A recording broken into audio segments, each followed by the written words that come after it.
Açık dur bu.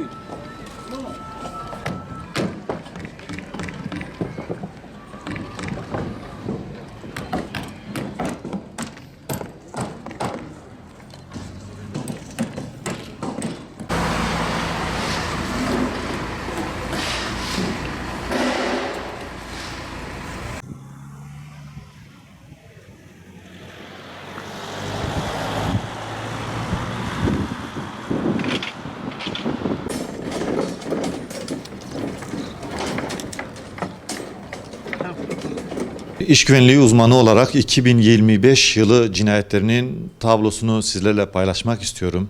Ne yazık ki bu tablo ülkemizde çalışma hayatının kanlı bir bilançosunu ortaya koyuyor.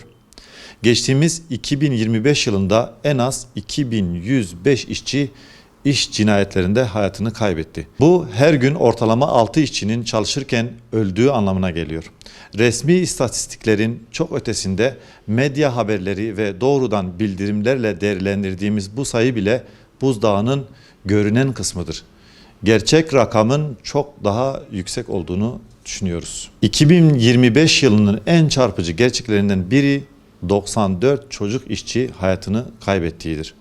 14 yaş altı 26 çocuk, 15-17 yaş arası 68 genç.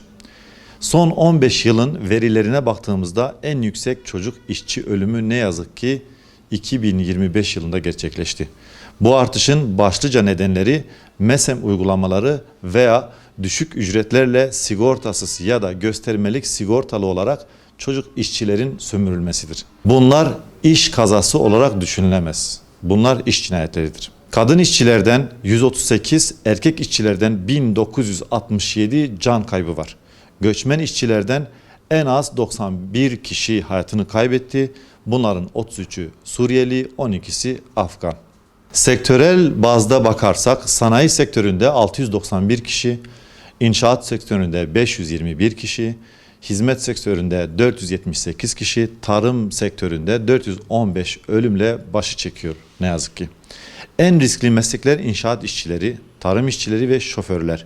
Başlıca nedenleri trafik kazası, servis kazaları, 466 kişi bu nedenlerden dolayı hayatını kaybetti. Göçük, ezilme, yüksekten düşme gibi kazalardan yaklaşık 900 kişi bu nedenlerden dolayı hayatını kaybetmiş.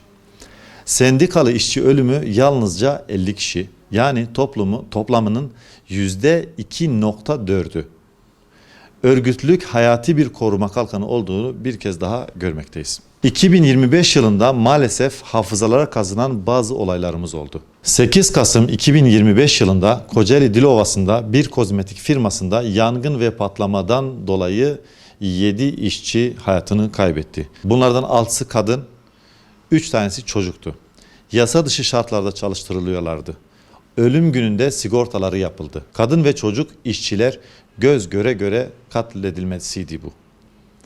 1 Mart 2025 yılında Hatay, Antakya'da servis aracının tıra çarpması sonucu 7 işçi hayatını kaybetti. Bunlardan 3'ü yine çocuktu. 23 Temmuz 2025 yılında Eskişehir orman yangını söndürme esnasında 10 işçi yanarak hayatını kaybetti. Son olarak şunları belirtmek isterim. Bu cinayetler kader değil. Patronların kar hırsı, devletin denetimsizliği ve sendikasızlaştırma politikalarının doğrudan sonucudur. İş kazası demeyi reddediyoruz. Bunlar iş cinayetidir. Hayatını kaybeden 2105 işçiyi, aralarında 94 çocuğun da olduğu bu canları saygıyla anıyoruz. Bu tabloyu tersine çevirmek bizim elimizde.